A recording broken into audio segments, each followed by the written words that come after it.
Aloha! It is the Aloha Hour. Good evening, good morning, good afternoon, whatever the case may be. I am Mike Miller. You are on Blacklist Universe. Welcome to my house, where we are always interrupted nonstop by my family. But hey, it's good to be here. So, awaiting. Got a couple friends coming in. Gonna say hello. I hope everybody. Launching Aloha. If you're coming in here from Ethan's chat, then welcome, one and all. I know I started this like almost immediately, right? It's almost like I'm getting my act together. Let's see who's here. Mute that. And I do apologize. I have all this packing material in here. I've got to 40 people in here already. Welcome to my friends. Let's see. Come on, Mac. Work a little faster, please. It would be appreciated.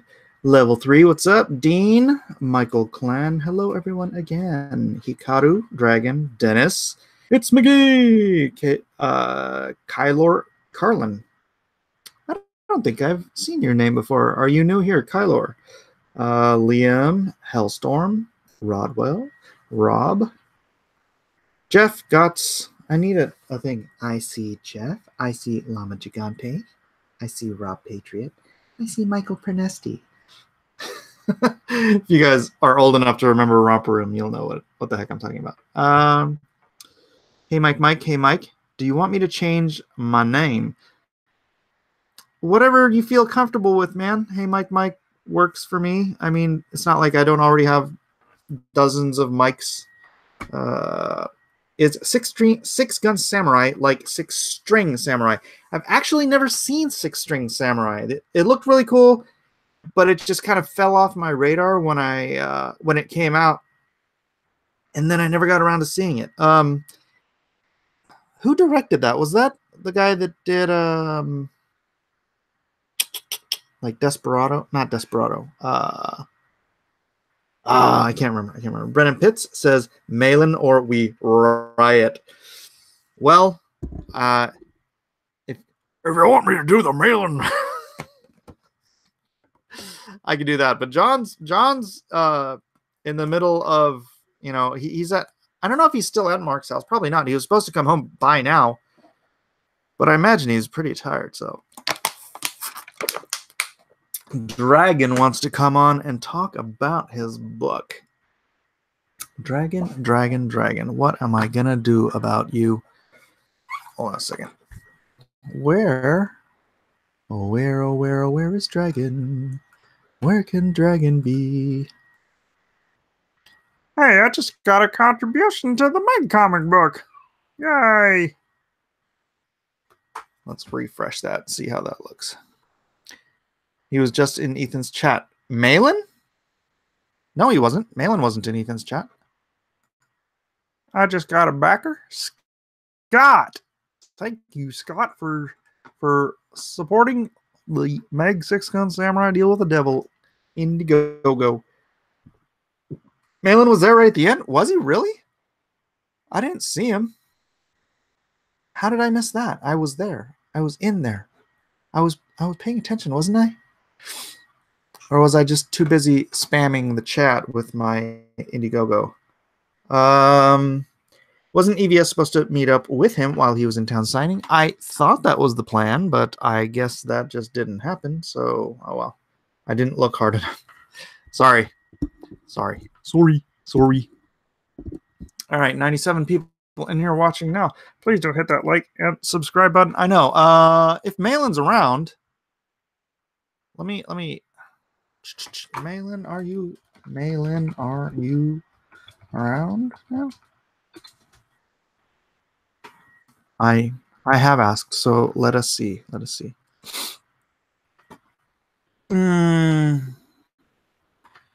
right. Dragon. Next.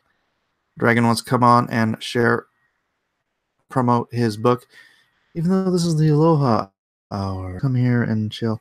Man, I wanted to go see Alita tonight. I don't know if it's too late. It's already 9:52. Probably the last showing is probably at 10 out of here to do it. And anyways, dude, in the chat. What is Malin in the chat? Am I missing something here? Don't mess with me. Oh, yes, I was. The chat, not the stream. Ah, I see. John, are you still somewhere that you are not allowed to speak aloud? Or can you come join us? I can't chat, people sleeping here. Yeah, okay. So you're there. But John, I thought you were leaving after the 3 days. Are you trying to tell me that you did not have enough time to get all those books signed and all those drawings done? Is that what you're saying? See it soon, Mike. It's so great. I know. I want to see it. I want to see it. Oh, hey, look, I just got the alert for Ethan's stream that we just ended. Freaking YouTube, man. I'm seeing Alita at 10 p.m. tomorrow during a blizzard. Yeah, I think maybe we'll go. Maybe we'll go. I think my daughter wants to see it too. I'm sure she does. All right, I'll have to figure it out. Oh, you're in Baltimore visiting brother before you return. I see. So you'll visit your brother, but you won't visit Ethan. That's fine. That's fine. What's up, Dragon? Hey, what's up? How you doing, man? I'm doing good. Just spent the last several hours spamming my link in Ethan's room. Not sure if it gets through. Yeah, spamming links doesn't really do a whole lot, but yeah, I do it too. Whatever. I think I got 20 people to look, maybe, out of really? 2,000. Yeah, I wanted to see. Man, I'm getting so close to 5,000 subs. That's really, I mean, long game wise, that's what's more important than making sales on the Indiegogo. Hey, what's up, Midnight? I am at 4890, so I have 110 subs to go before I hit 5,000. That's pretty cool. Yeah, it's like once you hit those numbers, it keeps on going up and up. It's I think there's like tiers in the algorithm where it just keeps on. Once you hit it, you like sort of what's the word? Avalanche into like other to like snowball. Yeah. Snowball. Once you hit like 100,000, like Ethan, he should be at like 120 really soon, and then he'll just stagnate there for a while. Nobody's growing at. Well, actually, Yellow Flash is now. It's like you stumble upon something that garners you like all that attention. You know, with Ethan, it was Star Wars. With Yellow Flash, it's anime. I'm just gonna sit here and do my thing, and then if somebody notices, you know, hey Mike, get Passion for Drawing on the stream, said Edwin the Ace for $2. I don't want to turn this into a Comicsgate Live thing. Dragon asked, he was on first, so go Dragon, pitch your book. Okay, I'm putting out the book The Veil War. It's basically about like about can you not share it on your screen? Oh yeah, I can do that. Hold on. I mean, I could look it up and do it myself if you want, but yeah, my internet is acting slow right now for some reason. Might have to do with the 20 things that I have open. Elliot. Hey, Elliot. Hey. Rockin'. Crazy. This is almost like meta. Yeah, it's the first time we talked. Yeah, right on. How's everything? Pretty good. Got 11% funding so far. Nice, nice, nice. I gotta check it out. There he goes. Is there a link for it? Yeah, just he's trying to figure it out. Are you I new just to this YouTube thing, Dragon? Here. There we go. I'm locking it on you. Just have to remember how to do it on here and make sure there's nothing that shouldn't be there. All right, you're good. You're good. Okay. Basically, a few thousand years ago, myths and legends and humans interacted together. So like all the legends that you've heard in the past, all the religions, mythology, all that was real in this world. And then someone put up a barrier to separate humanity from all the fantasy creatures and all like that. And then about 20 or 30 years ago, a orphan found her way into the land of the myth, whatever I'm calling that. I haven't got a name for it yet. But she finds her way into that world, and she meets Merlin, who trains her up to be a sorceress. You're reminding me of an old story I had called Beyond the Veil. Well, similar names. I know, right?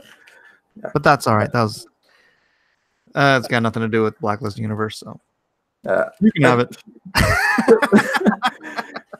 Well, she comes back and tries to bring down the veil because she thinks having all the people united is a better option. And part of that is taking all the weapons of mankind away.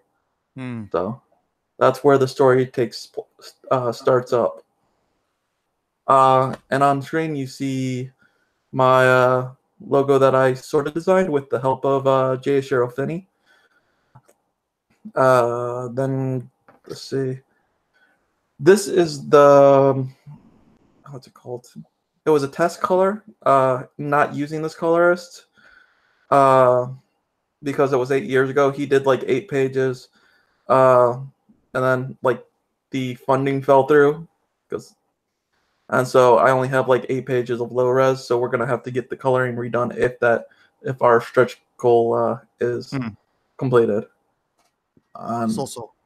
Yeah, and this is a picture that everyone likes. Bunch of skeletons. Yeah. Death becomes death. Skeletons are fun. They cackle. This is war between goblins and orcs with a little poo right there. Oh my gosh. All right. Draw and Talks for $5 says, get Tyler C. World on the show. He was just on EVS, a 200-page graphic novel he wants to talk about, and politics, LOL. Is that problematic? Or is that... think. I'm not sure. But yeah, that's about it. Yeah, I bring Dragon on because I know Dragon. Dragon's been part of this community for years and years, and not just kidding. Decades, millennia. I know, right? 1,000 years it's been. So yeah, I don't generally just bring up people I don't know. So sorry. That's John Malin's shtick. He just brings on everybody. So right. Is that weird? Is that weird of me? Not to just like, hey, everybody, come on. Hey, Professor. Well, I think it works when he's got a specific show for it. I think that's cool. Hello. Oh, you mean like John? Hey, what's up, Michael? Yeah. Not much. Doing well. I've got to say, Dragon, every time you've ever commented on my channel, I've called you Durrican, and you've just patiently borne that. So I apologize. Apparently, it's Dragon. Yeah, it's Dragon, but people like... I've gotten various responses. I think like only 3 people that I know of have ever said it right on the first try. Nice. And I don't even really say it right, so...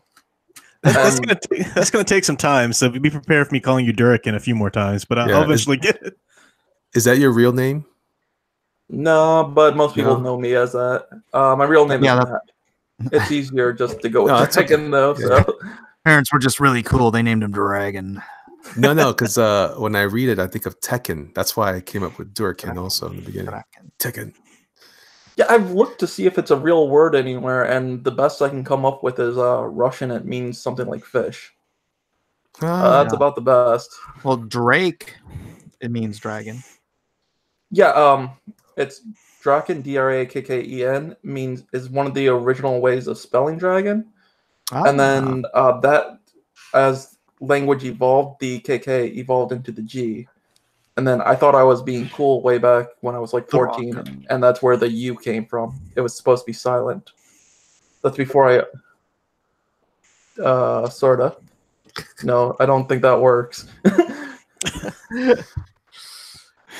Like Will with one Will Wheaton.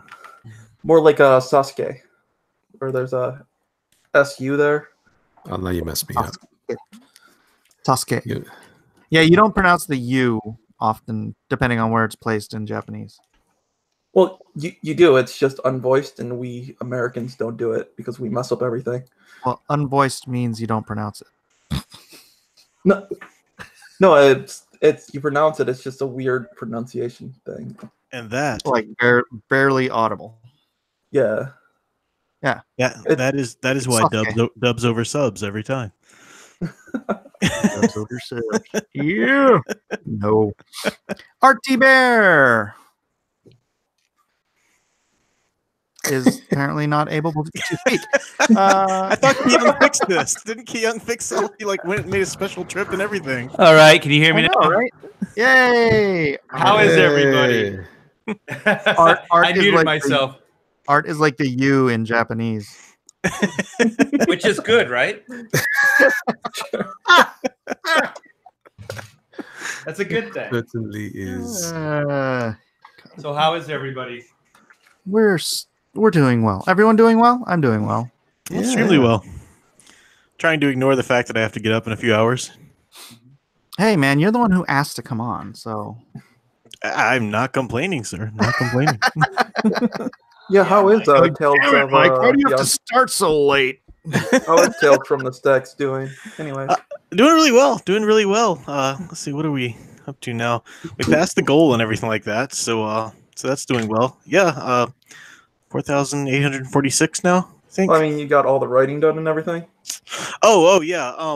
I've got a little bit of work left to do on the script. Dave's hard at work on the interiors, so that's why we, made sure we had a realistic delivery date and everything like that. So I've got to work on the script a bit more, but he's going at a slower pace with the the actual art and the interiors. So between the promotion, I'm handling the bulk of the promotion because he's got to work during the day. I have a more flexible schedule, so yeah, it all works out. It works out. So, Yeah, I have all my line art done pretty much. Nice. Yeah, that's the benefit of having money like 10 years ago. Now I've already backed, but I have to ask you. Yeah, I've heard it described as an illustrated novel or a graphic. So it's not a graphic novel traditionally, right? It's more like a novel that's illustrated, or am I wrong on that? No, this is a comic. It's going to be an ongoing. Oh, it's supposed to be an ongoing. I don't know whether or not. It depends on how popular it is. Gotcha. If people want it to be, but yeah, it's supposed to be an ongoing, so it's not the full, complete story like a graphic novel would be. Yeah. But it's like a 46-page story. Did you guys see that John Malin art that Kyle Ritter colored though for Tales from the Stacks? Did everybody see that yet? Yeah, it No, it made me have a totally different perspective of what you meant by the word stacks. That's what everybody says that. And I'm like, that's the porn parody, I guess. I don't know. Yeah. Well, do you have it? Can you show it? I haven't seen it yet. I do. Yeah, we don't show that kind of stuff on my channel. Art. Oh, that's right. He might not want to see Oh, is it really? It's that hardcore? No.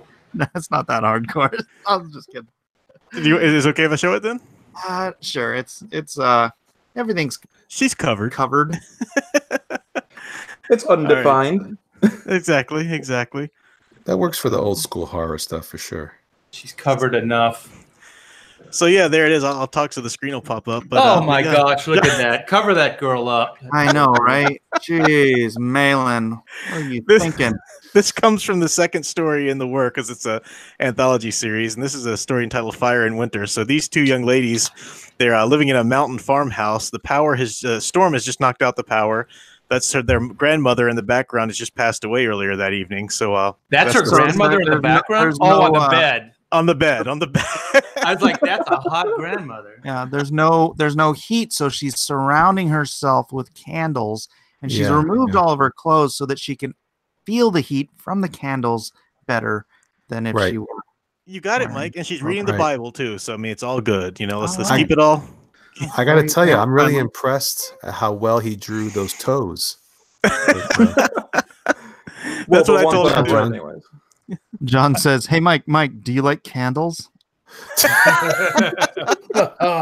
Oh, he got you.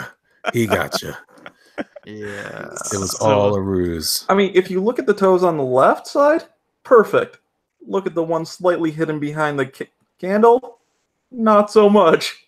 Wait a minute, there's a tank drawing behind the 1 foot. Wait a second. they're actually in a tank. which is the secret. That's a big ass tank. He's trying to get the copyright on Tank Heist, so he's going to do this and claim that this is the first printing of Tank Heist. Yeah. Damn you, Malin! Yeah. Nice job, Malin. There you go. Yeah. I That think looked we really all good, man. own the name Tank Heist, don't we? Yeah. We were all there. You think? Nope. Andrew, you're supposed to say Copyright. yes. Art copyrighted Tank Heist 30 years ago. A million years ago when they were first invented. Because I'm old. Tanks were invented a million years ago? I think at least a million, right? Yeah, something like that. Wow, Mike, really? You Sure. bust my Take hump over your that? medicine. Take your Did medicine. Da Vinci invent tanks? I think he did. Yeah, still wasn't a million years ago. Yeah, a million years ago. It was at least a million years ago. Oh my gosh, look at this tangent. Look at this tangent. This line goes right into this ankle. It's a perfect tangent, John Malin. Wait, I gotta see this. Hold on. I gotta tell you, Mike, no one's Right looking at the there. ankle. No one's looking at the ankle. Look how the ankle tangent curves police. right into the other leg. It curves right into the other leg. It is a perfect tangent. Good job, John Malin. Good job. This whole piece is ruined now. I don't see it. Wait. I gotta find it. What happened now? Oh, you can't. You can't see. Yeah, my lock control. on it, Mike. It is locked. Well, You I'm have to locked on lock it yourself. You have to lock it on yourself for your screen. Oh, the- yeah. All right, so where's the tangent at? All right. Look at her ankle on the front leg. Uh-huh. Her ankle comes out and goes right into Into her leg. Into that shadow. Oh, her other leg. Right. Ah, The shadow makes a perfect curve. dueling ankles. Yeah, he And did. He probably messed up. Malin. Try to hide it. Oh, Malin. So just- Malin. Just another reason why you want to back Tales from the Stacks and choose the Malin Ritter variant cover, so you can have this momentous tangential Error. moment. The book, the art looks fantastic. It does. Never mind us. That- Never mind us. That tangent ruining everything. We'll make something up just to destroy. You know how- I don't care The why wolf. you buy it, just buy it. Kyle should have caught it. Christ. Tangent. It's all Kyle's fault. John's not. John refuses to acknowledge it. Look at him. He's not saying anything in the chat. He's like cutting himself. He's like, damn it. You should have known better. Wait a minute. Mike finally got John to shut up. I know, right? How did Weak that sauce. happen? Let's explore this a bit better. Let's unpack it. Where are we at? Well, what I happened? think What I was thinking was the ankle. You know, when you merge it with the shadow, wolf milk. There we go. So this is what you're talking about, right? Yes. Yep. Okay. Yep. God, Mike. Come on. Everyone can see that. You see that, John? Everyone sees it's your a- failure now. It's the first thing everybody looks at too. Yeah. It's over, John. It's over. Your Like- career is a sham. You're Oh, done. well. Done.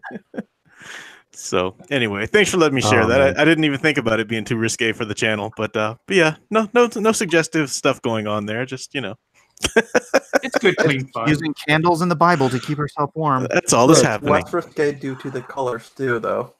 Look. What happened was it was raining outside. It was all she had on, and she had to put it in the dryer. And There you go. There you go. It was a storm. Yeah. And when she came in, her grandmother died. yeah, she was shocked. She And was shocked by the fact that she didn't have a top on. Well, that makes you wonder, if her grandmother's dead, why doesn't she just use her blanket? well, because she's dead. It's kind of grotesque to That's her. She's cold. in, like, That's a little But messed she's not up. going to get cold. She's like already, The wow. the particular finger quotes prayer that she's doing right now requires one to be uncovered. So Yeah. Too soon for the hypothetical grandmother. Too soon.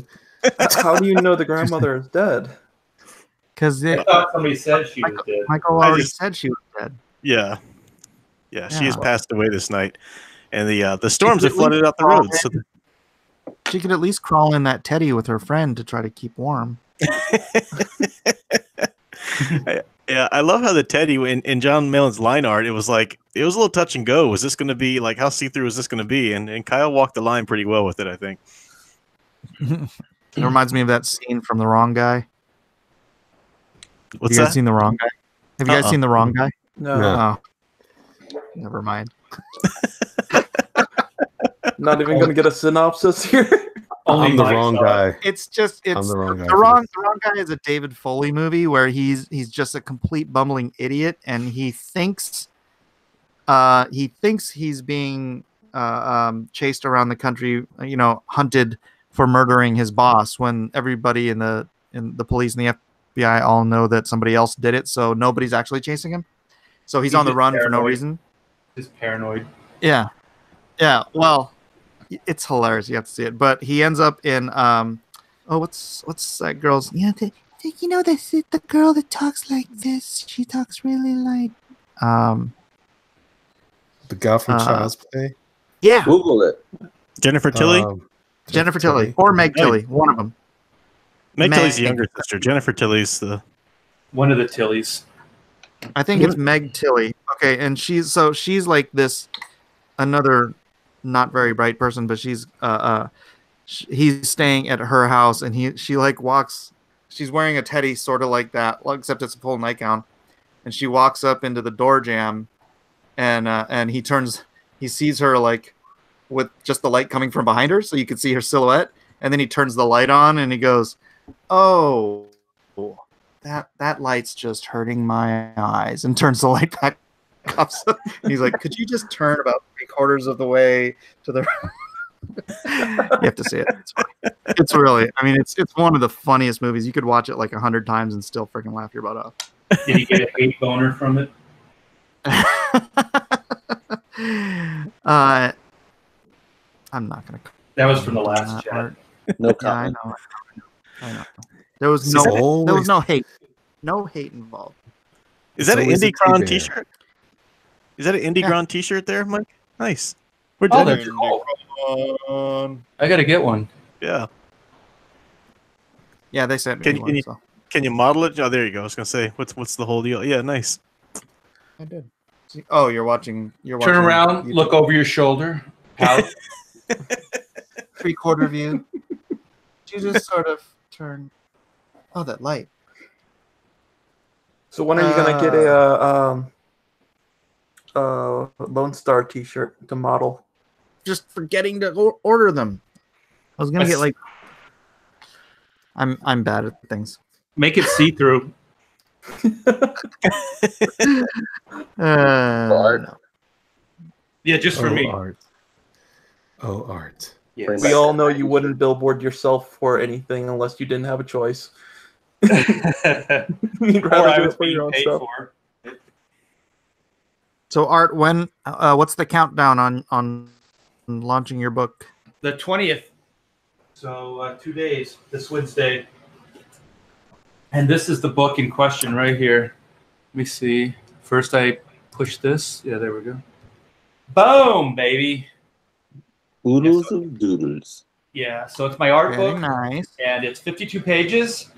And it's oodles of doodles and other stuff too. So it's got a bunch of concept stuff in here. Do they all come with Sketches. sketches? No, this one is I don't know why. I think I did this for somebody and he never came back for it. So I think that's why there's a head sketch in it. But I have an intro by Kevin Nolan here. So that was very cool of Kevin to do that. Cool. And so Oh, it he just kinda- blocked me. Did It's he? not cool anymore. Kevin It's not Nolan cool blocked me anymore. on Twitter. Yeah, so it just So you compiles. might want to take that dust jacket off, and it'll sell better. You Just Okay. get rid of that dust Wait, jacket. would it make you feel better, Mike? I'm undressing Yeah. my book. Now Look surround it with candles. Look at how sexy it is now. Woo! She's naked. Hey, So, anyways, it's 52 pages, and it's got like 35 years of my artwork in here. It's got some concept stuff, Wow. some cartoon shows I designed way back when. Let me find it right here. Here. And concept stuff, sketches, doodles, commissions. Here's commissions. That's amazing. Oh, thank you. That's gonna be great. So, any cool tiers, like some tiers to get some free prints or stuff like that along with it, or? Yeah, there's going to be a print tier, and then there's going to be a sketch tier. It's going to be very simple. I only have 180 of these left, so it's going to be very, very limited and very collectible. So, yeah. And when did you say the launch date was, so I can make sure I'm by the computer? It's this Wednesday. Wednesday, gotcha. Yeah, The 20th. But explain exactly what you're doing. He's not launching a new Indiegogo. He's just creating because once Indiegogo goes in a web store, you can actually just treat it like a store. Oh, gotcha. Okay. Yeah, Mike actually gave me the idea, so thank you, Mike, for doing that. Yeah, so it's going to be in the black and white store. Gotcha. Okay. On Indiegogo, yeah. Gotcha. So because Art T Bear came out with black and white when I came out with black and red, but mine was a sketchbook and an art book, and his was a comic book. I'm going to put out a comic called Kit and Caboodles. Yeah, just to continue the tradition. Yeah, it's kind of like the Hatfields and the McCoys. Yeah. It's good times. Yeah. It's good times. It's going to be epic. It's going to be years, generations of Elliot's family fighting the T-Bears. Yeah. Well, like only 4 of us. Yeah. Well, yeah, this is a pretty small little clan here as well. It's going to be a quick battle. Well, I'm excited for that one, Art. That looks really good, man. Really sharp. Thank you. Yeah, that Wonder Woman sells me right there on the title page. That's really great. Oh, cool. Thank you, guys. Yeah, it's going to be fun. I can't wait to get it out there. And that's going to be it. So I got to clean out the warehouse so I can put some black and white books in there once I get this thing done and get it back. You have a warehouse? Well, storage. Is it a storage unit or like? Yeah, storage unit. Yeah. Ah. I got a lot of stuff in my garage, man.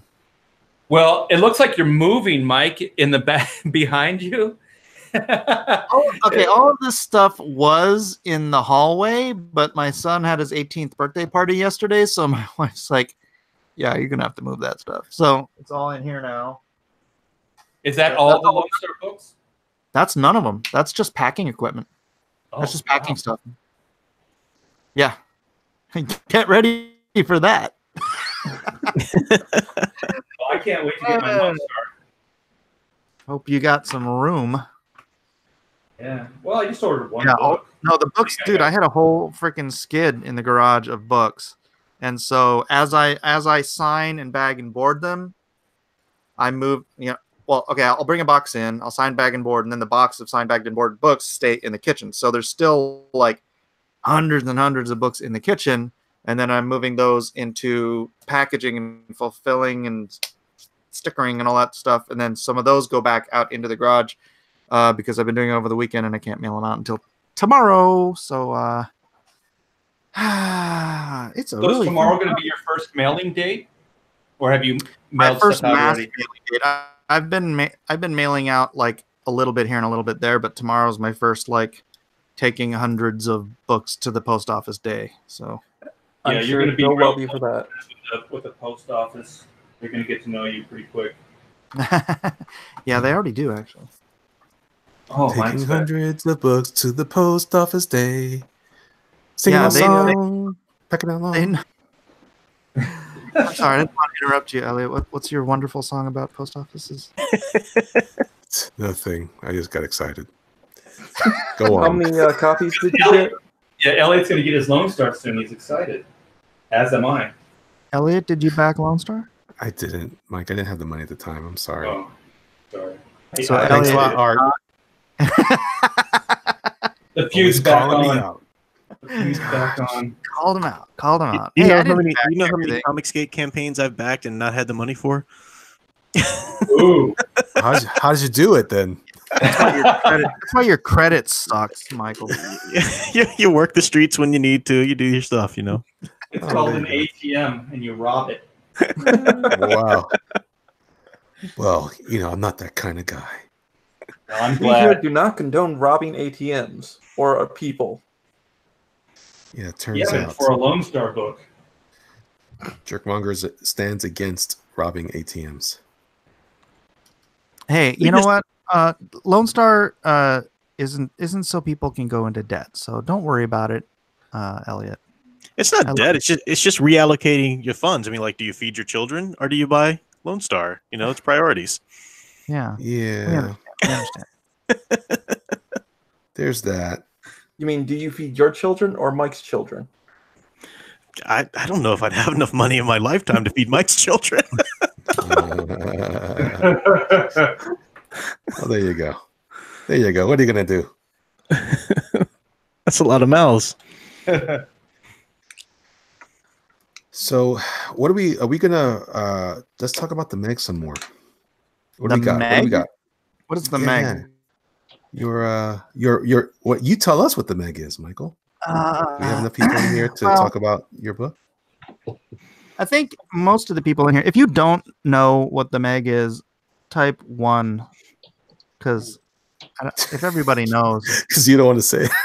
I don't want to talk about it right now. You know what? I mean, my wife was talking to me. I'm like, what do you think about me doing like Bless This Mess along with Lone Star on the next tier? And she's like, well, maybe you should just focus on one book. And I'm like, but people like, having the option of mitigating their shipping. But she's like, but you can't focus on promoting like the one book, right? Because okay, here, I'm gonna share the Meg here.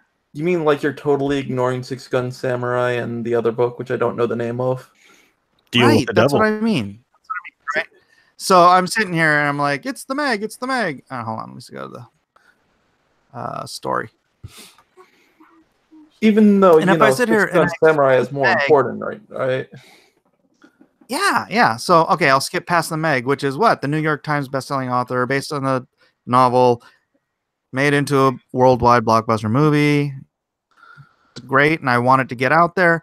But then, Six Gun Samurai is, I think, the most fun project. And I co-wrote this with Sean Jordan, illustrated by Harold Edge. It's about a kid in the Old West whose mother teaches him how to be a sharpshooter, and he's taught how to be he's taught the way of Bushido by his mentor, who's like a Ronin samurai. And then when his mother dies, she's like, I want you to go find your father. And so it's a story of him crossing the country, getting into all kinds of trouble, dealing with people who are after the swords themselves. And it's a really fun story, and it does tie into the Blacklist universe because the second story in the Six Gun saga, if I can afford to make that, ties right into the super soldier the unknown soldiers from Lone Star. Oh, nice. It ties right into that super soldier program. They're in the same universe. That's cool. They're in the same universe. I mean, and technically, this guy's in the same universe too. All this stuff is in the same universe, even though this is like just standard FBI Manhunter stuff.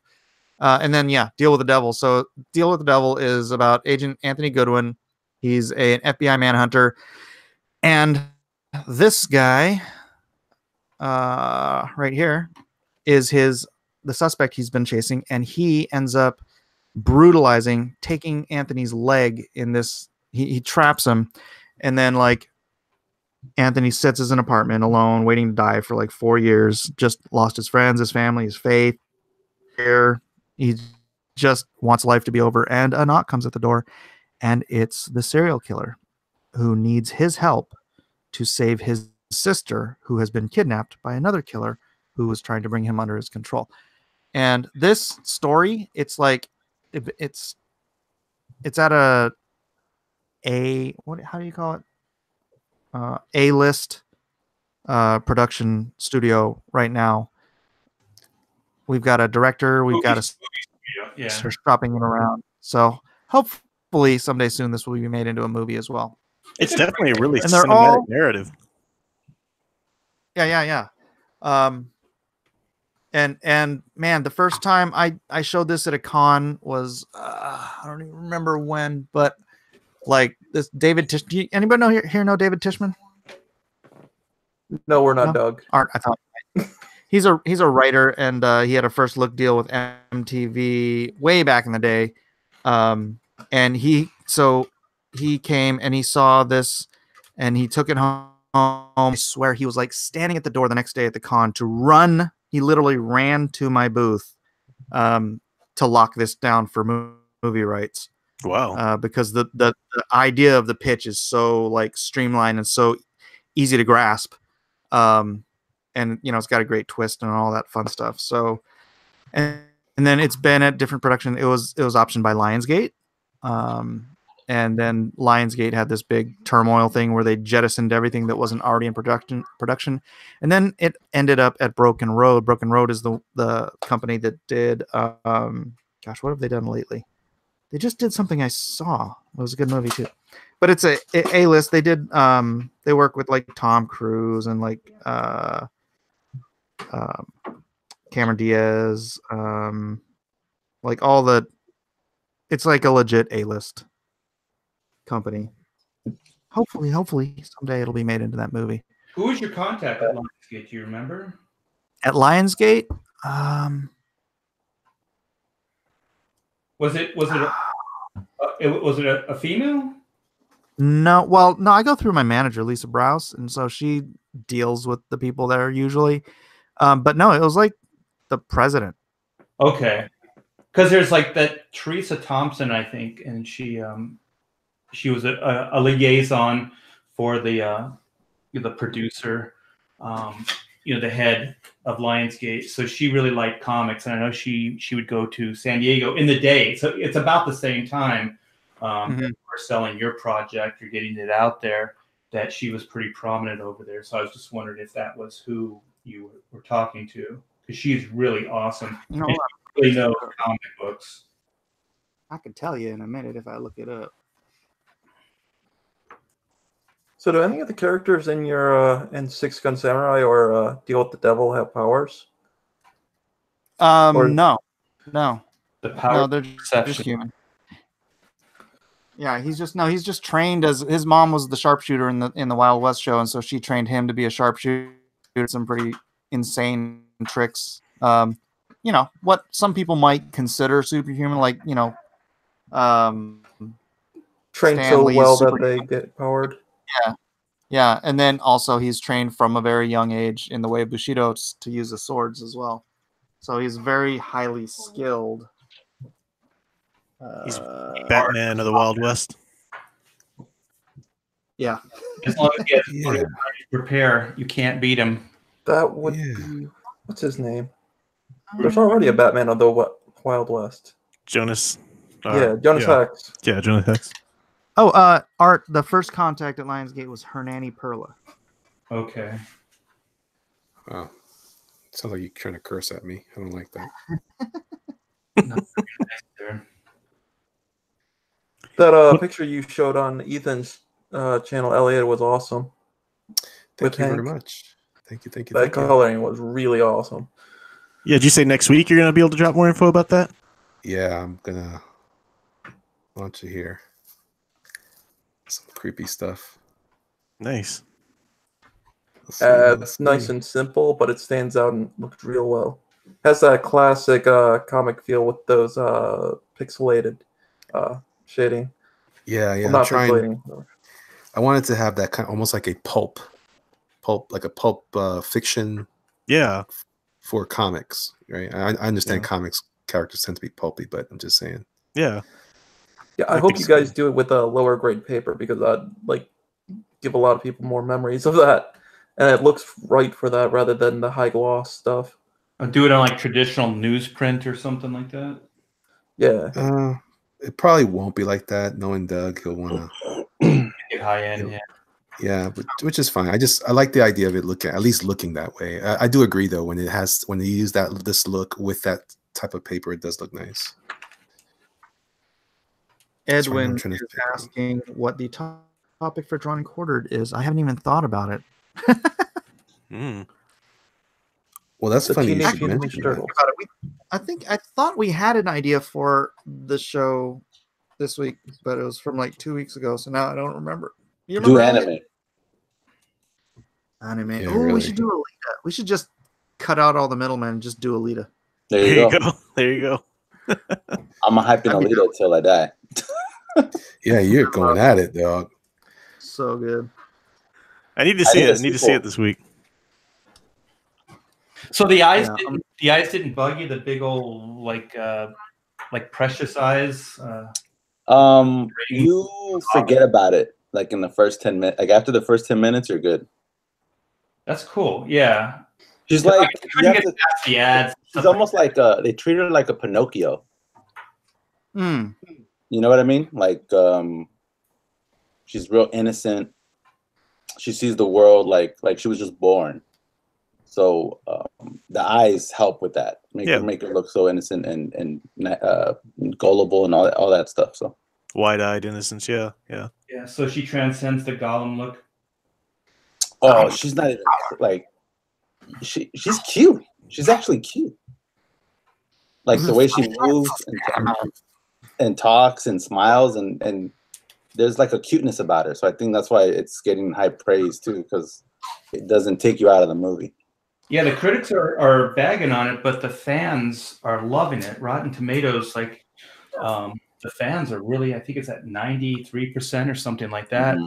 So it's got Edwin, I'm reading your chats, Edwin. I'm gonna pull an audible here and just go with Alita because I want to. Yeah, and the other thing too, why like that movie needs to make money and keep going is like we need more of those movies, and I don't want Captain Marvel movies. You know what I mean? Yeah.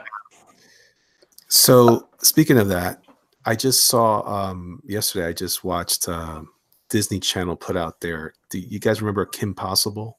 Oh yeah, that looked horrible from all the trailers.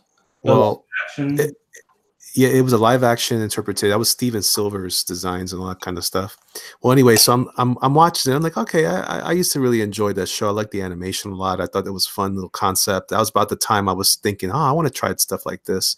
So I'm enjoying it for like 12 seconds. Then all of a sudden, they introduce the mom and they introduce a grandmother. So I never remember a grandmother on that show because I was pretty faithful to the show. I used to watch and really enjoy it. Mm-hmm. And all of a sudden, it was like the talk about I don't even want to get into this, but I'm going to do it because I must. It was the whole thing. They made the father. He was like I don't know how to say it without saying what you guys always call me. A loser? Well, maybe, but it was like he was like, I'll stay here while you girls save the world. I'll just watch the boys. I'm like, whoa! They made him completely useless. This guy's like he's a robot scientist, or rather whatever, some kind of engineer or whatever. I'm like, oh man, they really kind of tore down that character because he was in the cartoon. Both of the parents were kind of like, whatever. They were just kind of they were one was a brain surgeon, one was a rocket scientist, and they both kind of like say again. Oh, they were super cool and super functional too.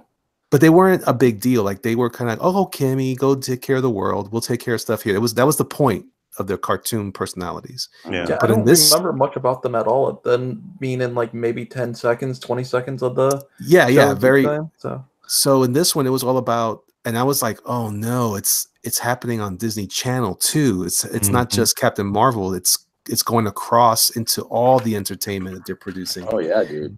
And I was like, and then they introduced another character, the other female character that she had and they made the buddy was always kind of a nitwit, but he was really a nitwit and really like stupid looking. And I was just like, oh man, this is not even at least before I could enjoy the cartoon like anybody else could.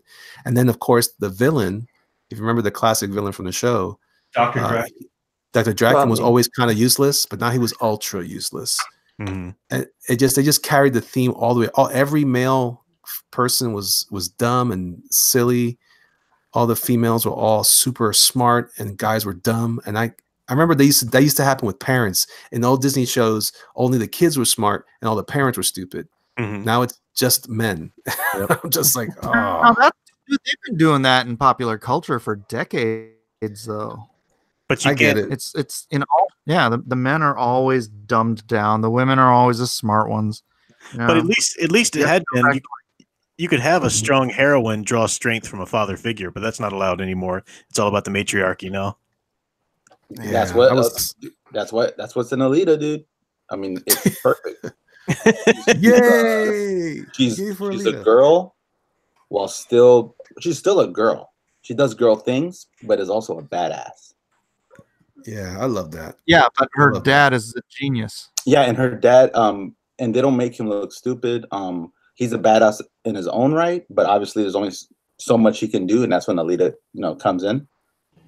Yeah. But yeah, it's like everybody's treated like normal people. Like everybody Does it follow the manga? Huh? Does it follow the manga? It's very close. They combine some things to make a 2-hour, and a half movie.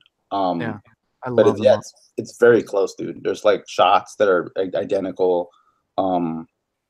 Yeah, it's the closest. They're saying it's probably the best anime live or manga adaptation ever.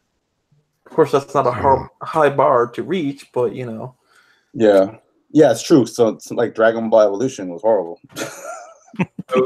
Or Death Note. Yeah, I haven't seen what's his name, the Full Metal Alchemist live action. I can't find it anywhere. I tried watching that one and I stopped after like 5 minutes. Dude, I thought Death Note would have been good. It should have been good. It could have been good. And it's just such garbage. Yeah, But we all know the live action My Hero Academia is going to rock. They're doing it. I don't even want to think about it. I know. I don't even want to think about it. Hey, if there's 188 people watching in here, 74 likes, if you could hit that like button, hit that share button. Apparently, people are not getting their announcements, or what do you call it? Standard Notifications. Yeah, dude. Did any of you anyone else get the EVS notification after the stream was over? I didn't get it at all. Notifications. I always get the notification after the stream was over. I got the notification. Oh. Hey, I just look at my subscription list, so I never even look at my notifications. I never get any. Yeah, YouTube's really bad about that. The whole Comics Gate feels like nothing compared to what's going on with the anime stuff. You know what's really good at giving notifications for live streams? Battle Angel Alita. Yes. Yes.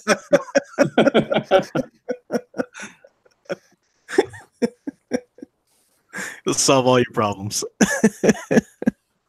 No, I'm gonna go see it tomorrow, just because you're recommending it so highly. I'm definitely gonna go see it. I want to do a review on my channel, so it's been on my list. But yeah, I'm definitely gonna do it. Yeah, I'm gonna go see it tomorrow, early enough that I can still do that. Yeah, I'm gonna watch it again tomorrow too. You know that father role model thing carries across like most anime. And there's less mother role models, but there are still plenty of them in a lot of anime. So well, it's part of the female's hero's journey. Taming the beast in some aspect or another, and the West doesn't understand that. Even the live action Beauty and the Beast, they had to make Belle had to be the inventor, not her father. Now Belle's got to be the brilliant. She's got to have everything, and the father's just the doddering idiot who gets caught or whatever. Do you know who Lindsay Ellis is? By any chance? She's from That Guy with the Glasses. She critiques everything. She's an SJW. She is a big fan of Beauty and the Beast, and she's like, this is horrible. So they're even pissing off people who you think would like this stuff. That movie is horrible. The live action, yeah. The live action one, yeah. Yeah. Yeah, even the CG is just freaking wretched, and it's like, this is Disney. It's almost unwatchable. They're gonna redeem themselves with Aladdin, though. It's all good. Oh, nah, they'll redeem it with Lion King. Watch. Lion King. It's live action. No, it's not. It's still animated. Whenever an animal's getting attacked, they're just gonna throw in those YouTube videos. Sally Struthers. Sally Struthers. Starving. Poor Doberman. Starving. Children in Cambodia. In the face of an angel. Whatever. Yeah, man. It's gonna, yeah. So you was, yeah. It does seem like that, Andrew. That what's going on in Anime Gate is getting ugly. Dude, that whole like, Yes. it's crazy. It's like I can't even get involved. It's too much. But do you think it's Seems gonna to like look good. create a community like Comicsgate, or like draft people into Comicsgate? I'm not so sure about that because it does seem like really bad, but at the same time, it seems to be isolated to the Texas voice acting community. And well, on It's got to start. Some that, yeah, but they're part of different communities, and the Hollywood, LA voice actors are a lot more chill and standing up for Vic on a lot of this stuff. The only real concern is that what the translators are doing is showing that there's something going on with Japan, because all those translations that people are being mad about, that's all approved of by the creators in Japan. Because a lot of people don't know that the translations are approved of by the Japanese studios and the creators. They just think that the translators can just translate whatever and it's all cool. Yeah, that's kind of what I would assume. I mean, you'd think that the original writers wouldn't want their stuff being like freaking messed up like that. You'd think, but So why are they letting it happen? Yeah, that's what I mean. I think some of them just don't care. Others think it's I think a lot of Japanese creators think that you need to dumb things down for an American audience. I know that's a feeling within the games industry where you need to dumb like the games down. Like you can't get a lot of difficult games in America anymore. Phantasy Star Online is like really considered hardcore. Online 2, I mean, and that won't ever come to America simply because they think it's too hard or something like that. Well, no, it's true. I'm just kidding. Games, I watch my kids play like Fortnite, and they're multitasking, pressing buttons so fast I can't even fathom. Like I try playing. You guys, if you've seen my live game streams of me playing Fortnite, it's like dead. It's like and these guys are like jumping around, shooting up into the air, building things while they're doing it, shooting people while they're doing that. And I'm like, how Well, Mike, I but you draw with your feet. Maybe if he played the games with his feet, Yeah, There you go. Play with 4 controllers. you'd kick their butts, Mike. Liam Gray for $5 says, Dragon, you're wrong. The studios do not approve. They sign off on it in the licensing deal. Bring me in. Liam, Do that? I'm pretty sure most of the studios have it so they have that they have final approval. But different contracts and all like that. Yeah, it really depends on the publisher. yeah, and then you're going through layers of creator versus studio, Yeah, it's hard. publisher, licensor. I mean, it's kind of similar to in Hollywood with the American movies, or like let's say Hellboy. Mike did not like that movie. Right. But it was made, and he had to act like he liked it. So I know that. yeah. What's his name? Akira Toriyama had like no say in the Dragon Ball movie. They kept him out. clearly, Yeah, he was really mad about it. They're usually buyout contracts. They want it that way, so they don't want the artists usually to have anything to say about the production. Yeah, they found out how stupid that was. and the only reason like a movie like Alita was good was because James Cameron is obsessed with that manga. Yeah. He's been wanting to do this for decades. Yeah, forever. Well, even what was that TV show almost had the title? What was it, Dark Angel or something like that? With Jessica Alba. Yeah. Oh yeah, that's right. That's what made her blow up. That was like that was his show, right? Yep. Yeah. Oh, look at you. Look at you, Art. I held out a lot of hope for that show because at first I thought it was Battle Angel. That was a good show. Jessica Alba is a brunette, man. Whew, who'd have thought? She is a brunette.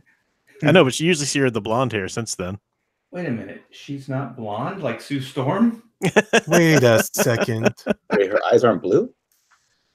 No, turns out. Let's get John Byrne in here. They literally whitewashed that actress. Oh.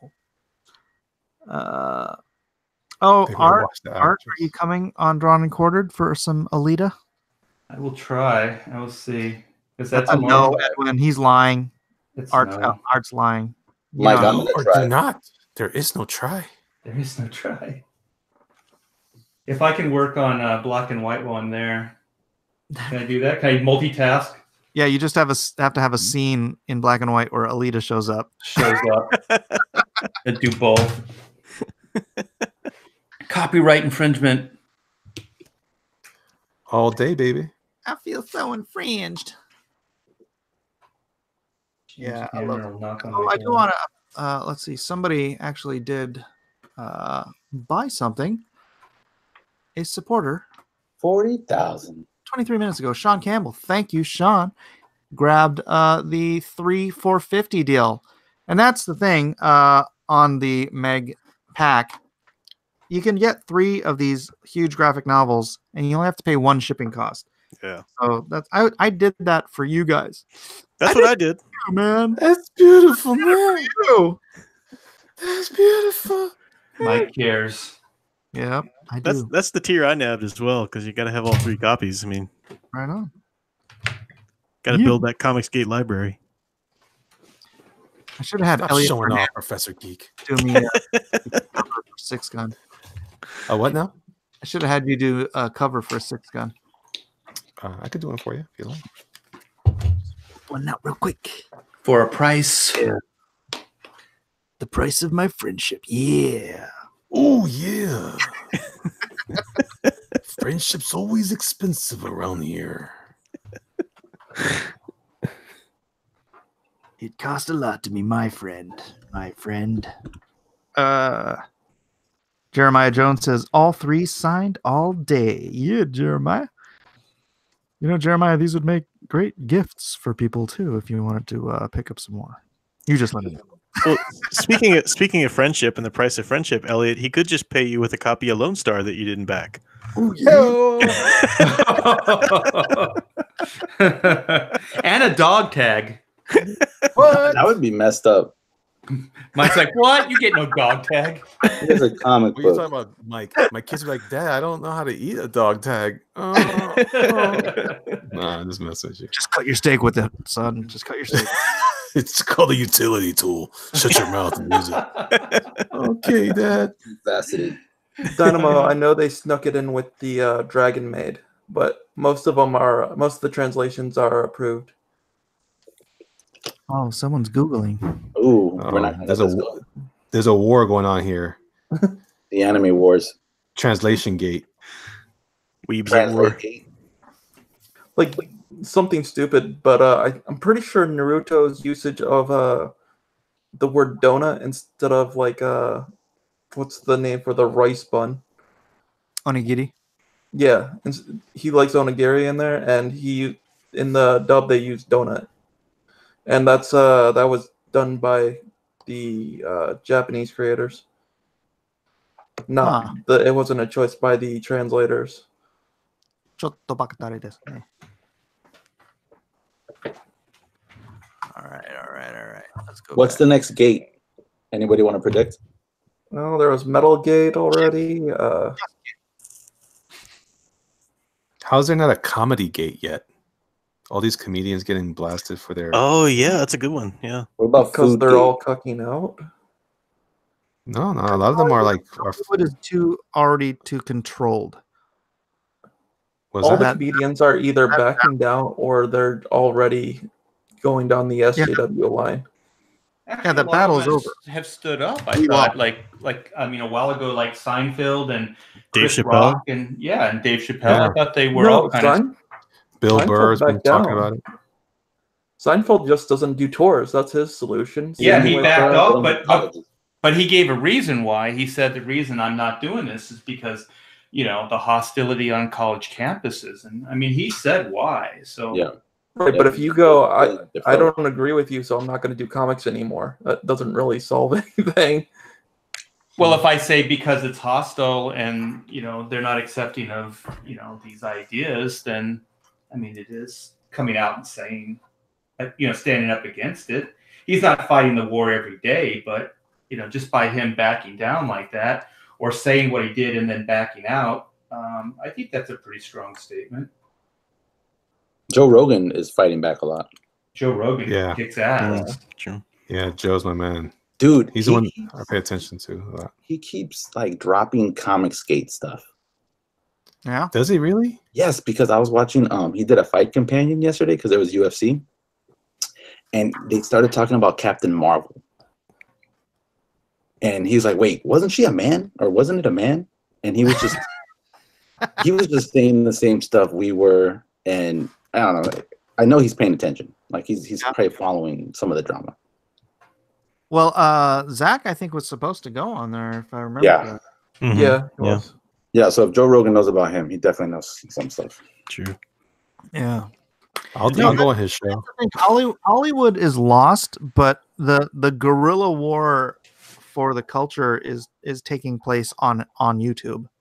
Mhm. Because Yeah. this is where everyone's voice is heard until YouTube decides to shut you up. Mhm. Yeah, Right. social media in general, even too. I mean, they can bypass the distribution, they can bypass the beast of the middleman, and really go straight to their fans, those who want to, anyway. Mm-hmm. I don't know if you guys know of Darren Knight. He's another stand-up comedian. He does the Southern Mama character. He's like this guy from Alabama, his strong accent or whatever, but he's really huge on Facebook.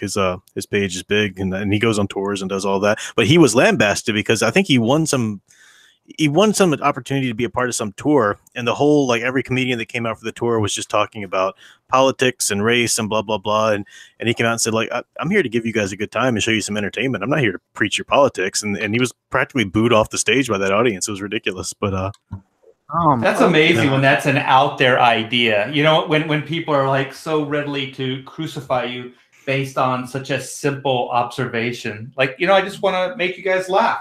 Oh, Exactly. God, really? You just want to make us laugh? What the hell's wrong with you? That does actually remind me of something that Sargon was saying. Is that there's like there was a event that was happening about a month ago where there was a bunch of comedians that gathered in like an underground club, and it was just basically anti-SJW entertainment. So there's something going on there. And then there's also about a year or two back now that Count Dankula incident. If you know about the Nazi saluting pug or whatever it was. Oh yeah. Yeah. So people are still talking about that one. It's just a slow burn, kind of like how Comicsgate was like 5-6 years ago, if you want to call that part of Comicsgate, where you knew something was going on, and people were complaining about it, but you really didn't get anything until maybe about a year or two ago. Liam drops another $5. Says Vic is one of my voice actors for Flint and Steel, but I can't unveil anything until I make up for the lost progress. I am the head of the spear, baby. Show me, Liam. How's it going, guys? Hey, my man, Keon. What's up, Keon? Oh, I said. What's up, guys? And then he went, and then he just hung up and walked away. And done. he just probably wants to say hi. I'm jumping into this conversation blind. So what are we talking about? Oh, you better. No, I'm just kidding. Every gate. Maybe Kim knows some anime stuff. Yeah. Oh no. We kind of weave around Comicsgate, Anime Gate. Yeah, I've been quiet on the Anime Gate thing for not, I wouldn't say for a reason, but the thing is, I've been attending anime cons since 2002, and I've been into anime and manga since before then. And all I'll say is that, you know, I've met Vic several times. We're not even really acquaintances or anything like that. But my friends and my most of my friends and the friends that went with me to these anime conventions were at the time like aspiring voice actors and musical talent, and so we were actually involved with a lot of some of the musical programming, and so we kind of bumped shoulders with bumped elbows with some of the talent involved. And all I have to say is that when these allegations started coming out, it kind of wasn't that big of a surprise, but I honestly believe that what's happening is a witch hunt. Absolutely. Yeah. And, I believe that everything that is happening within AnimeGate is something that needs to be done. What happened to him was wrong. Like the firing and being barred from the industry and being banned from conventions, all based off of baseless accusations. That's absolutely wrong. But he is a bit of he's kind of creepy when you meet him. like flirtatious. From the interviews I've heard of him, he doesn't sound like a nice person. He sounds smug and arrogant and all like that. Yeah, and that's from the Star Trek interviews. I'll just say, as someone who's from LA, there's a lot of people that are like that. Yeah. It's just this weird Hollywood culture type of people. It's just weird. They're just weird like that. They think they're bigger than what they are. The cats meow. Yeah, they do look weird a lot. They're always like dressed up like they're going to auditions. Yeah, it's just a weird town. So, but Tag Taylor's it for $2 says, I met Vic once. He was nice. Yeah, and this is just based off of my own observations and he said, she said. I have friends who have had my friends are the ones who are mostly involved with all of that, and just I believe my friends and I we don't lie to each other. We've known each other since middle school, so I trust their opinion on people, and just based off of some of the things that they've said, it's kind of like and Vic's admitted himself. He's gone on and said that he gets into that mode where it's like you're at the convention, and anime conventions are especially back in the day, the early 2000s, you had people walking around with hug me signs, kiss me signs, kisses for $1 and everything like that, and that kind of thing. They started really clamping down on that as the years progressed. But you still get to explain what glomping is. Oh yeah, I was about to say, you still get people randomly glomping you. Like you got Fujoshi running across the courtyard, charging and then glomping you. Like it's happened to me a number of times, but it's like I've got thick skin. I don't really, I'm not gonna. What is glomping? Glomping is you get a good running start, and it's essentially like a tackle hug is what it is. So if you get a tackle hug from a completely random good-looking girl, you're not really going to complain about that. But on the flip side, if you've got man-fae glomping you, then you want to get away as quickly as possible. You off me, Kim. Yeah, oftentimes the delineation between stalking and romance is how good-looking you are. Yeah, pretty much. Like Twilight. Right?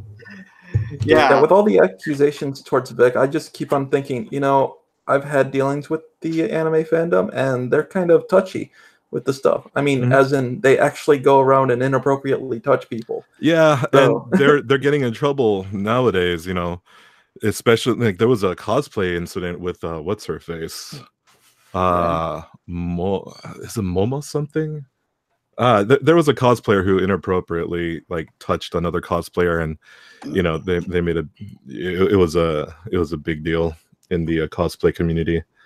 But the thing is, when you think about it, you got a lot of anime and manga fans, a lot of introverts coming around, and then they all kind of come together in this one convention, and then they're surrounded by all these like-minded individuals, and everyone's having fun, and it's like inhibitions tend to kind of dwindle away, and people start to act out.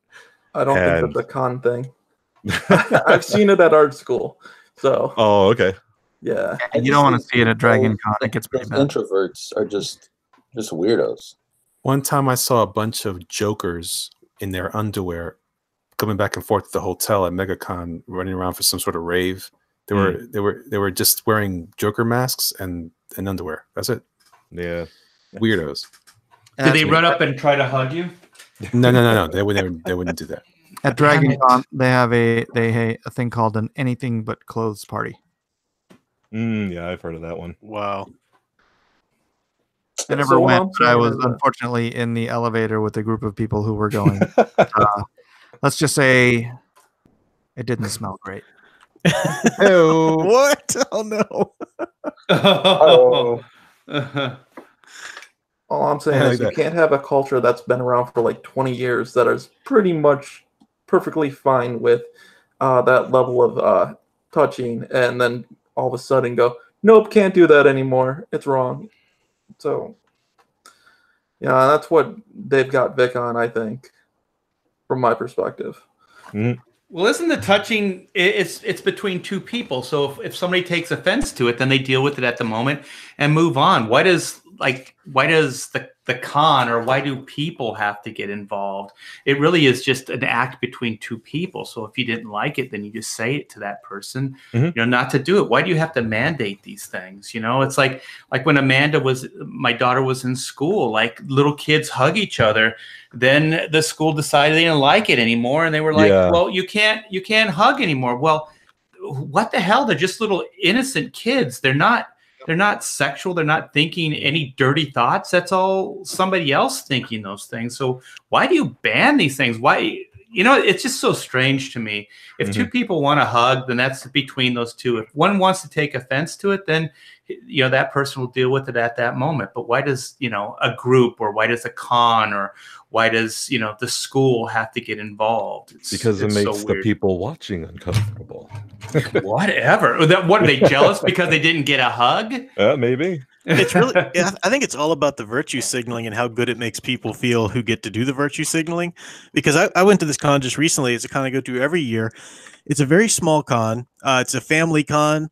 They've never had any trouble with anything. People bring their kids. I mean, these people have known each other forever who run the con. It's just this, big family kind of oriented thing. The sexiest cosplay anybody's ever dressed up there is like Leia in the full white gown. I mean, that's like about it, And, but all of a sudden lately in the past few years, this group of cosplayers who are on this warpath, on this agenda, cosplay is not consent. They've been grabbing a table at this con and doing some panels, and now there's signs up everywhere. Cosplay is not consent, and they do their little panels and they're preaching, and it's like, what are you doing here? It's like going to a Baptist Sunday service and preaching about the evils of alcohol or something. It's like you're in the wrong, but that doesn't matter because they get to say their spiel and feel good about it. I think that's really where it comes to. Yeah. Unfortunately, I think I want to see one of these people wearing a shirt that says "Hug me, cosplay is not consent."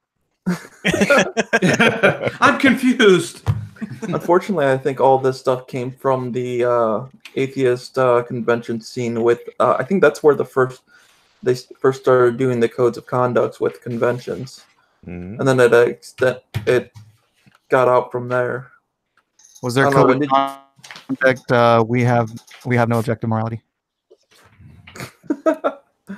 No, it was just everything that was illegal. It was like whatever. It started like in 2012, right before like all the atheist conventions like died because the SJWs took over. Which you can watch videos of that. That's kind of hilarious. Them preaching to empty rooms. Yeah. Tag again. Art Taylor is spending all her money to promote you. Black and white for life. She has nothing to do with it though. She's only the co-writer.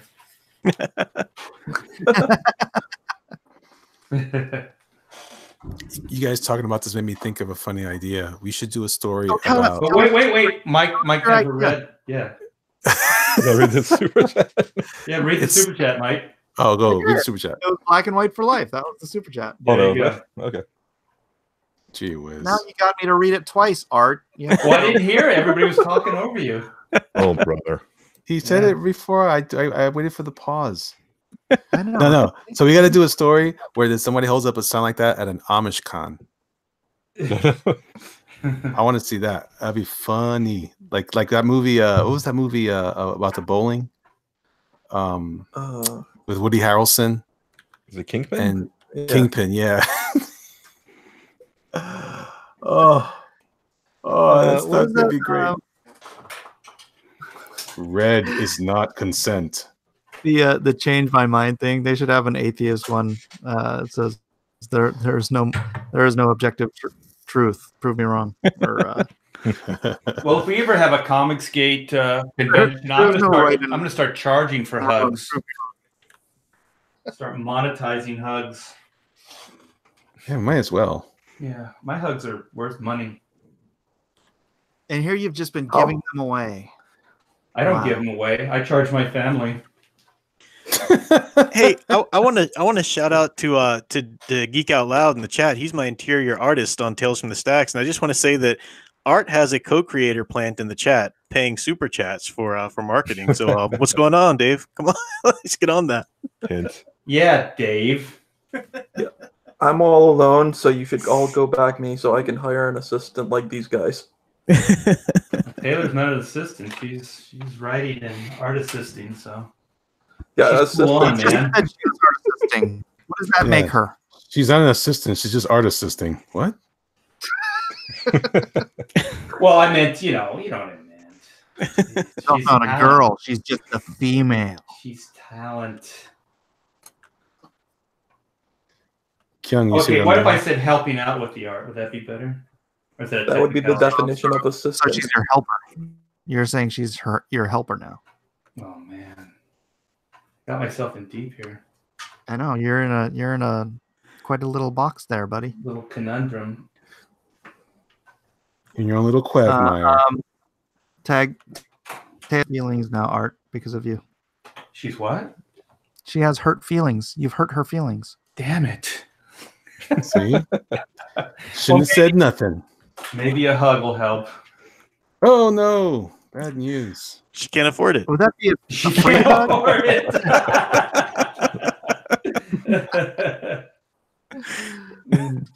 I just have to say, Taylor's awesome reading all of my horribly grammatically wrong sentences in chat. So hard to read all that. Yeah, she's really good at that. I'm being very careful with what I'm saying now. She's very good at doing that. She's very good at grammatical errors. She likes correcting people.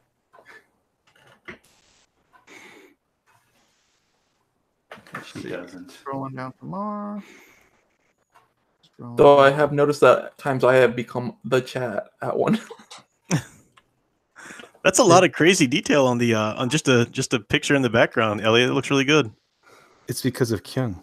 Did you watch his video recently? Oh, that's right. Did he inspire you?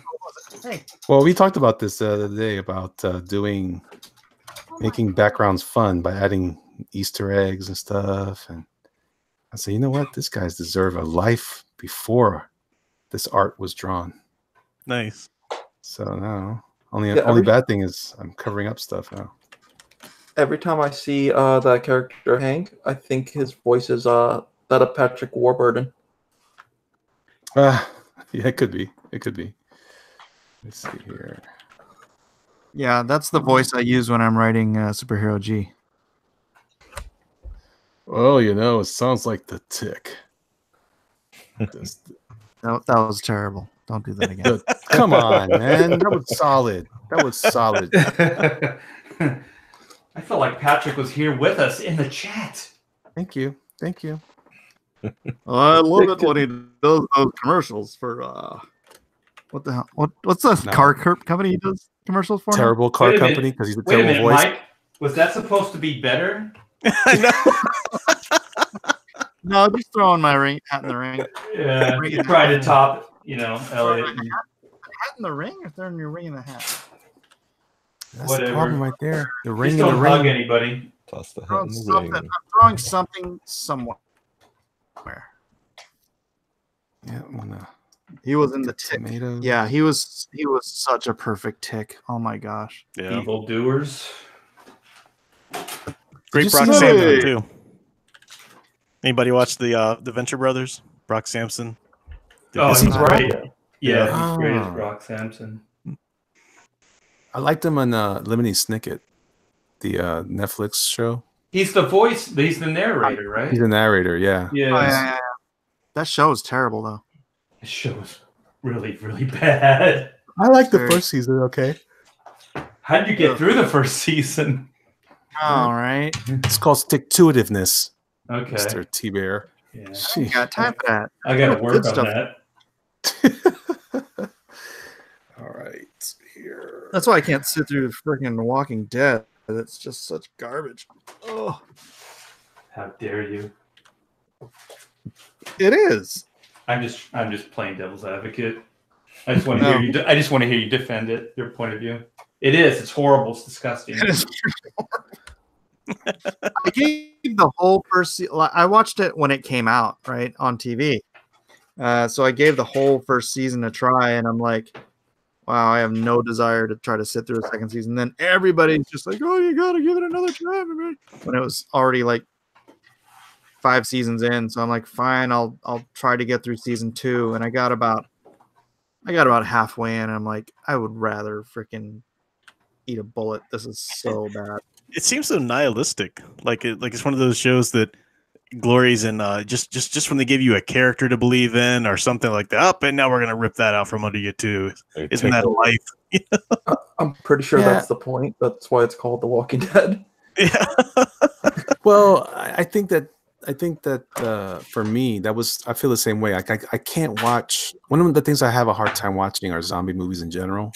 Not because I don't appreciate them. It's just that when there's no hope and there's nowhere to go and there's nowhere to build from there. Like, what is the point? That's one of the reasons why I had a hard time with. You probably, I'm sure I'm in the minority, but what was the one with the biker gangs?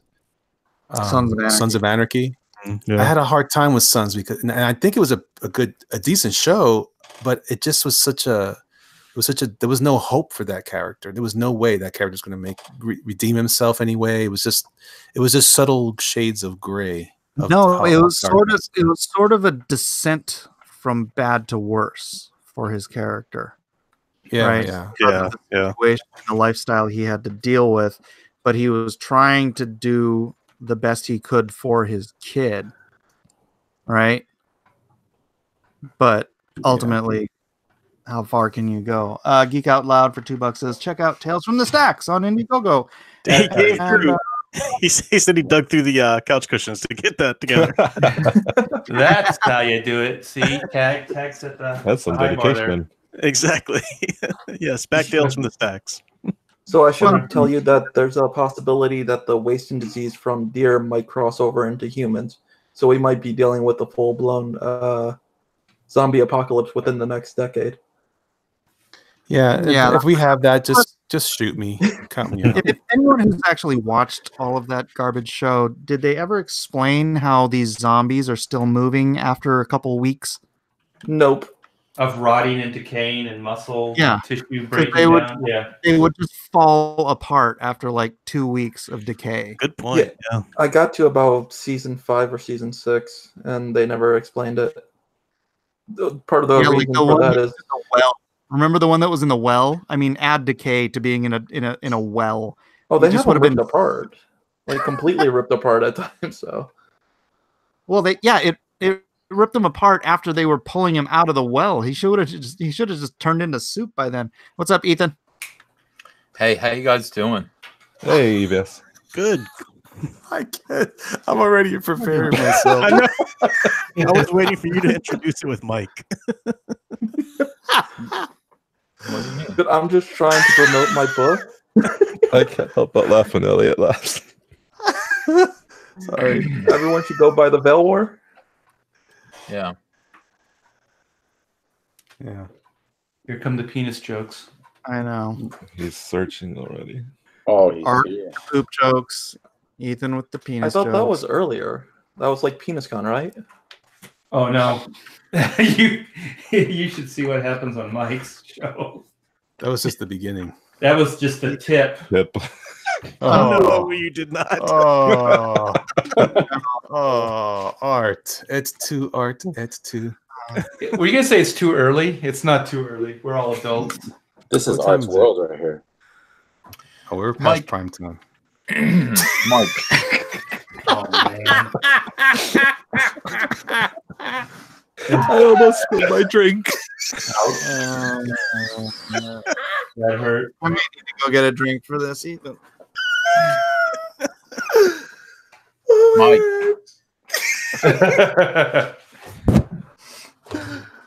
Oh, it's good time. Good time. Mike. Yeah. I think you literally went to get a drink. He has to get ready. All right. I can He's wait. preparing for you, EVS. I can be patient. That's beautiful.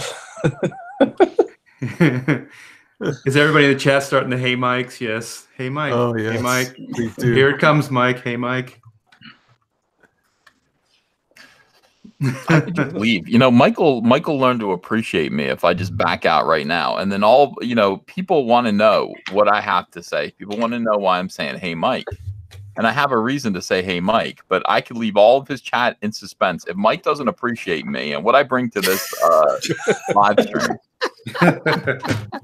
I could just leave and completely screw him over. And then he'll be like, oh, come back. Remember when you used to show me penises? I'll be like, no.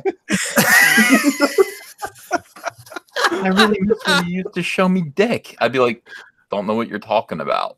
I don't know. And then he'll learn. When in doubt, Eggplant. deny. It's about the eggplants. He has to learn the hard way. Yeah. Oh, Yeah. That sounded kind of biblical, Ethan. It's like, whatever thou did to the least of these penises, thou did to me. I just want to be appreciated in my time. Would you say you want your ego stroked? No. Ooh. that was pretty open ended there. Yeah.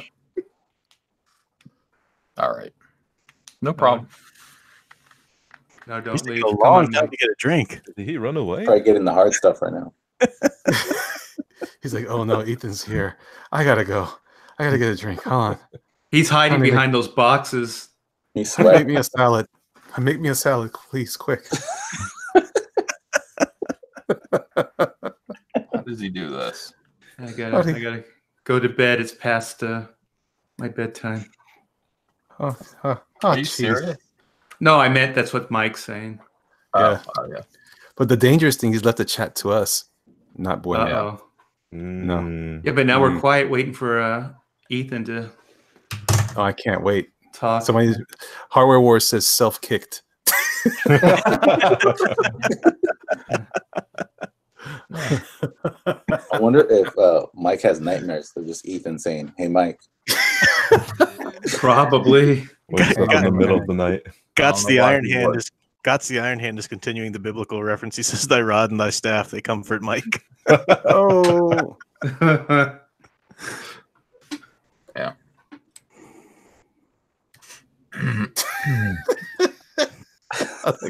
I like how Ethan just waits prepared. Yeah. Well, I can turn my heat back on so we can have that sound Oh, no, in no, the it's okay. background. It's okay. No. We could do that. Oh, he's back. Oh, Oh, he did get a drink. Like, hold on. This is going to be a long night. is it Okay. a stiff Like- drink? It's not going to be a Hey-o. long night. It's gonna be Remember just when they fine. used to have Seagram's 7 and 7 commercials on TV? Yeah. You go to a bar nowadays and you order a 7 and 7, and the bartender's like, "Well, I haven't heard that in 30 years." Should just ask for a Zima. It's out again. They put Zima back out. Yeah, no. Zima, beer for children. Malted beverage. I'll have you know. It's gonna have a ton of sugar in it. Ethan, how are you? Good, man. How are you doing? Doing well. Doing well. Hey, Mike.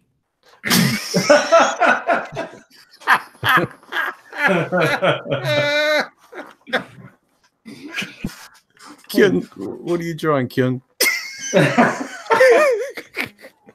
I think Ethan has something he wants to say. Mike had to get a good stiff drink for this one. Hey, Mike. You know how I see what you did there, Art. Yeah, uh, the stiff drink. Mike. Mike. Yeah. People say that my basement is painted yellow. They don't like it. And they say, why is your basement so yellow? And I'm like, I don't know. They're like, maybe you should paint it. And I'm like, I don't know. Maybe I'll paint it, or maybe I'll get wallpaper. Okay. Uh-oh. Sorry. Hey, Mike. That's a great idea. What kind of wallpaper were you thinking about getting? Mike, let me run through a few, and you let me know how you feel about this. Okay?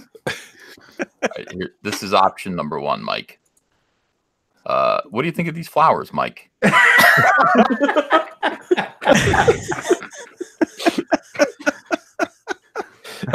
Mike, what do you think of the flowers?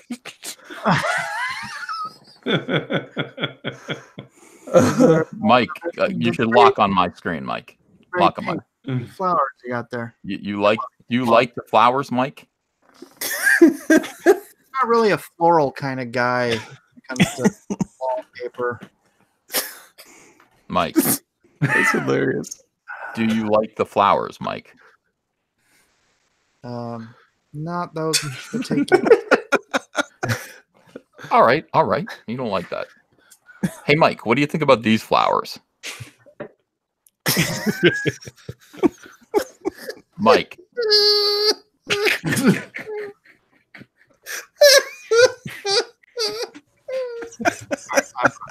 I'm gonna unlock you from that one because that's a little. Mike.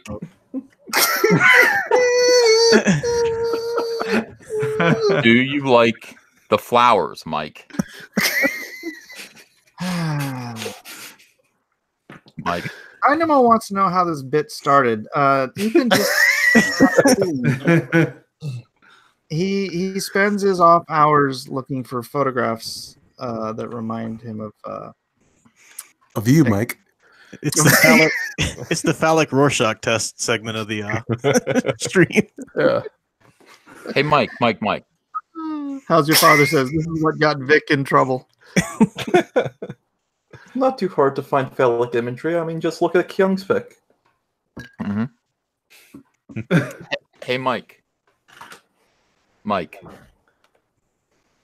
How about this wallpaper, Mike? Mike.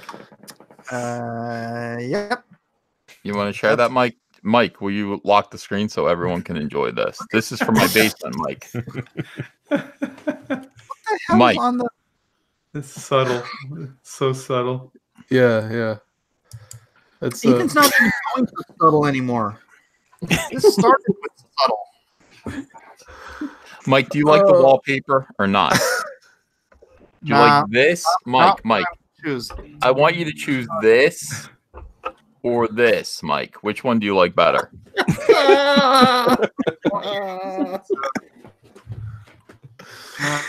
Not really my thing. Leah for $2 says there's some serious subliminal stuff going on here. There's nothing subliminal going on here. Mike. No, Mike, too sexy. Mike, you're being Smell the flowers, Mike. Smell them. Gotta stop and smell the roses. All right. Mike, if that's how you feel, that's okay. I just wanted to stop in and get some advice from you about wallpaper. You are being no help at all. Hey, whatever floats your particular boat. Go for it. Yeah. All right, guys. I'll see you later. Thanks, Mike. That really comes here for. It's like a variety show, and they're like, "Walls," and he leaves. Ethan's like, remember laughing? They would like someone would be standing by the wall, and someone would just be open a door and like tell a joke, and then close the door. Exactly. Yeah. It's like Ethan just flashed us and then just left. Look, Nah. Oh, I wonder if you man. can really buy that. We should buy it and send it to him. Oh yeah, we can definitely buy it. This is for your basement. We chose for you. We chose for you. Or Mike made a decision. Here you go. Oh man. Uh, Oh man. Rangers That'd says be he's gonna awesome. become Cecil. That'd be awesome Yeah. tuning in, and then Ethan has that on his back wall. He was actually dead serious. Which one? Oh. that's Yeah, I'm just picturing the owner's daughter coming into the house when she inherits it from the guy in several years. That would be funny. I got a headache now. Oh, my brain hurts. I think I'm gonna wrap this stream up and go watch. That was a showstopper. Oh man. But It's contagious though. You start to see it everywhere. It's like every time Draken or Jerkmonger's images pop up on the screen. That's all I'm saying as well. So. all I Wait, see how are is you seeing- Elliot's penis. Just imagine how Mike feels. Everything is penis now. Okay, I gotta wonder how you're seeing. It's penis hard in not my to see logo. them. No, in my avatar. You've got a long. Lamp. Anyway, this dude, you should go back and watch the cross examinations I did this morning. Somebody asked about masturbation, and it was like the most uncomfortable. Oh like, no! everything was just like, I was like, it's hard to. Yeah, I got you doing it. Yeah. Oh no! It is hard, Mike. It's very hard. Yeah. One might say Anyway, oh, I please, am gonna wrap this up. It's It was a 11:30. long stream. This is the long. All right. Thanks everybody for being here. If you want to shout out, promote your thing last minute, Andrew. Go watch Alita.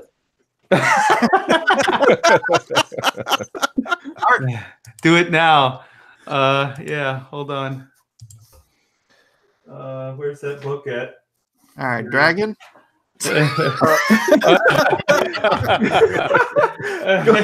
Here you go. I was prepared. Yeah, so this is coming out this Wednesday. Art book. Is it still? Am I still up? Yeah. Yeah. Yeah, this Wednesday. Yes, and sub. I have a YouTube channel where we crack each other up all day, all night, every day. Yes, so Oodles of Doodles this Wednesday.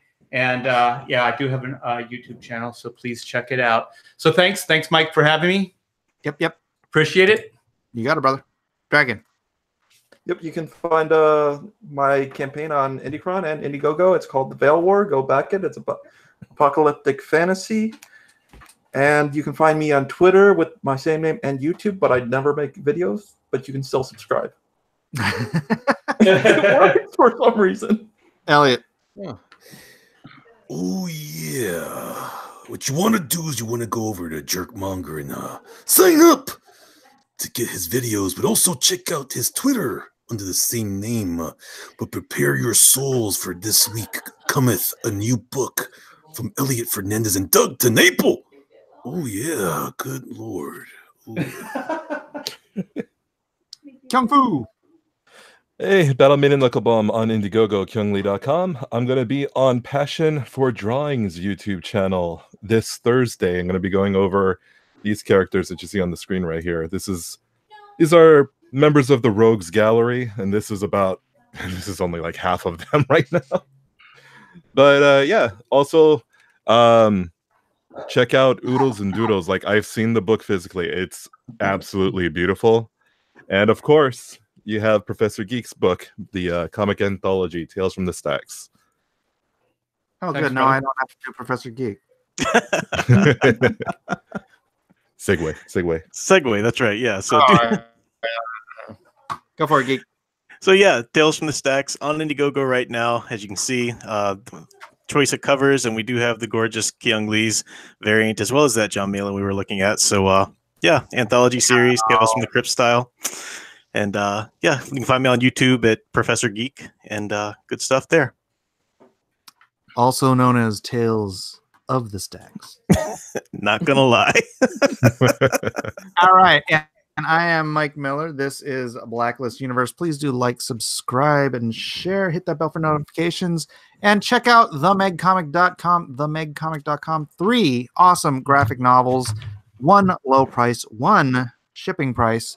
So you can mitigate that cost. Get just 400 plus pages of awesome entertainment with sharks, swords, serial killers, all kinds of fun. Go check it out. Themegcomic.com.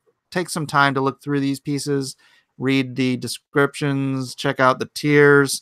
And again, thank you everyone for being here. I am Abacus Mike on Twitter if you want to follow me there. I guess we'll see you tomorrow. Oh, yeah. Aloha. Peace out. Aloha. Goodbye. Good Oh, Lord. aloha. Hey-o.